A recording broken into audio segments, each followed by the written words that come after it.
Bonjour à tous et bienvenue dans ce tuto. Nous allons voir ici comment flouter un visage dans HitFilm Express.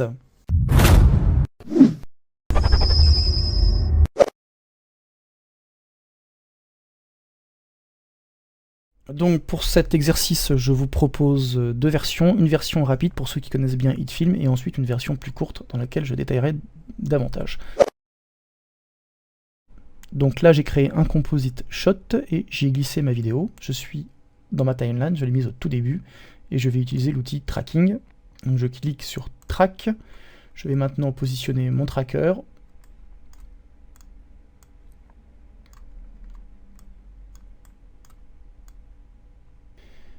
Scale to fit et je lance le tracking. Voilà.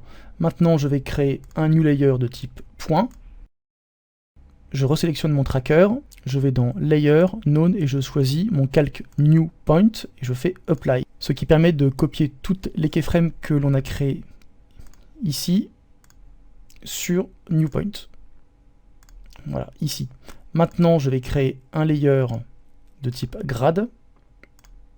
Je reviens sur Viewer car là j'étais sur Layer, c'est pour ça qu'on voyait un écran noir. Et je vais sélectionner mon effet qui s'appelle Blur, mais vous pouvez également utiliser celui qui s'appelle Witness Protection, protection de témoin en français. Donc moi je vais plutôt choisir Blur, il est plus simple à utiliser. Je clique et je le glisse sur New Grade. Donc l'image est floue, j'ouvre mon effet, je renforce le radius pour flouter davantage.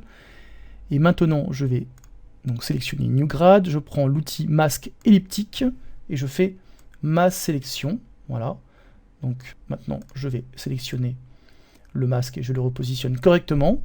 Et New Grade, ici, je vais le lier à New Point. Donc je remets la barre de défilement au tout début et je lance la vidéo.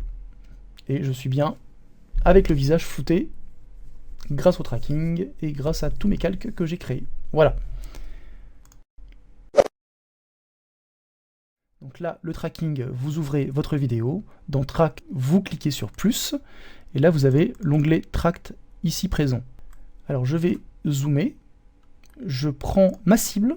Donc, j'ai une petite cible rouge et verte. Donc, j'ai fait un tuto sur le tracking. Donc, je vous renvoie vers mon tuto. Je positionne le tracker sur un endroit contrasté. Allez, Scale to Fit pour voir toute la vidéo. Et en cliquant ici, je lance le tracking. Donc, à chaque image correspond maintenant une keyframe qui est en train de se créer au fur et à mesure. On la voit pas, zut, j'ai cliqué là donc ça l'a stoppé. Je vais juste l'ouvrir pour vous montrer et je relance le tracking. Voilà, là tout se passe bien. J'ai choisi une sélection qui est bien contrastée. Donc voilà, j'ai toutes mes keyframes ici. Et je vais créer maintenant un nouveau layer de type point que je vais renommer. Donc j'appuie sur F2 et je l'appelle Tracker. Voilà, je reclique sur Tracking Point 1 pour faire réapparaître Track ici.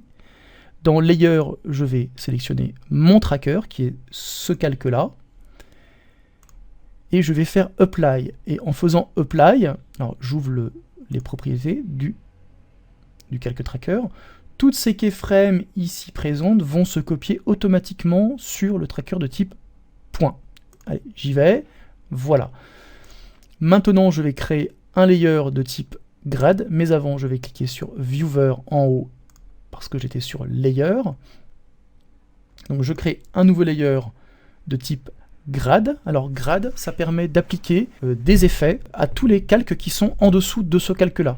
Comme ça évite d'appliquer des effets. Si vous avez 10 calques sur lesquels vous voulez appliquer le même effet, ça vous évite de le faire 10 fois.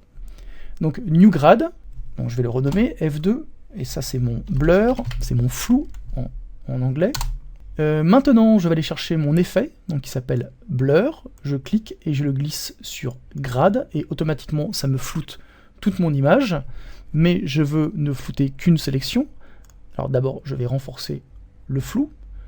Je veux ne flouter qu'une sélection. Alors je vais décliquer blur, comme ça, je vois toute mon image.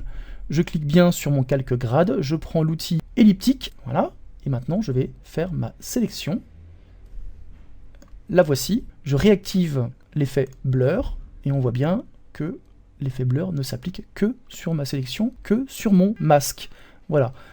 Maintenant, pour finir, eh bien, il suffit de raccorder le calque blur à mes keyframes et donc au calque de type point qui s'appelle tracker.